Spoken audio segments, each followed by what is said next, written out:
cut off over here. So when I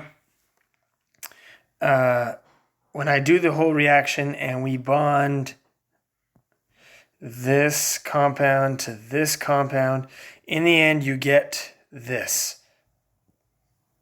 Oops. So we will have our alcohol that's still single bonded to the oxygen, and that oxygen is single bonded to the carbon, which is double bonded to another oxygen. And then, of course, that has another carbon entirely. And then we can't neglect the water that was produced. And when we go to name this, this side represents, right, the acid portion. So this is and the way you can tell that this side represents the acid portion is the double bond to the oxygen. So this would be if it was ethanoic acid, right? Because that's what it was over here, ethanoic acid, 2 carbons. Then it's no longer ethanoic acid. We give it the suffix -oate. And so ethanoate. And then the alcohol, which contained 4 carbons, becomes butyl. And so our ester is butyl ethanoate plus water. Okay, so for this example here, we're including all the H's. Of course, that doesn't change anything. So like the usual, our H from the alcohol and the OH from the acid will react with each other to make water, which means that we have a bond opening at the oxygen here and at the carbon over here, whereby they will link up here in the presence of sulfuric acid and heat. And so when we put this together here, we end up getting this, which is single bonded to an O, which is then bonded to the carbon portion of the acid, which is double bonded to the oxygen, and single bonded to another carbon here with 3 hydrogens. And of course, we can't neglect the water. And so when we go to name this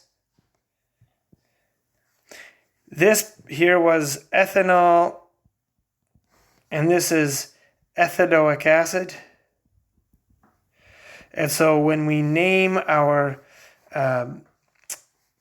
ester here, it becomes ethyl ethanoate.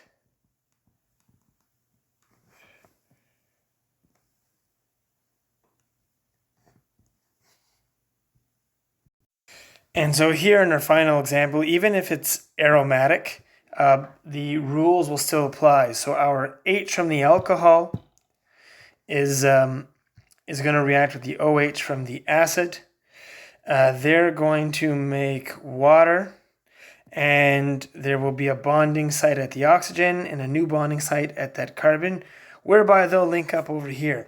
Now remember that the alcohol is a branch.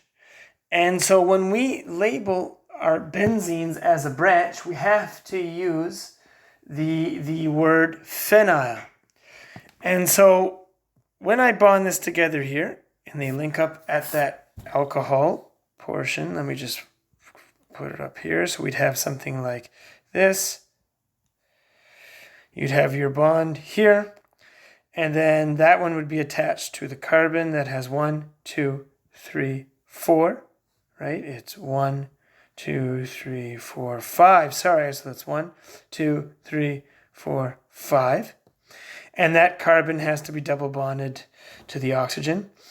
And of course, we're going to include our water. And so this would then be called phenyl 1, 2, 3, 4, 5 pentanoate, since that was pentanoic acid at the top. And I mean, this is kind of the exception, but when benzene is an alcohol, we call it a phenol. And that's just kind of an exception. There's no real set rules for that. But so here are some examples of esters and esterifications. And the way you can master this, guys, is to go and practice the worksheets.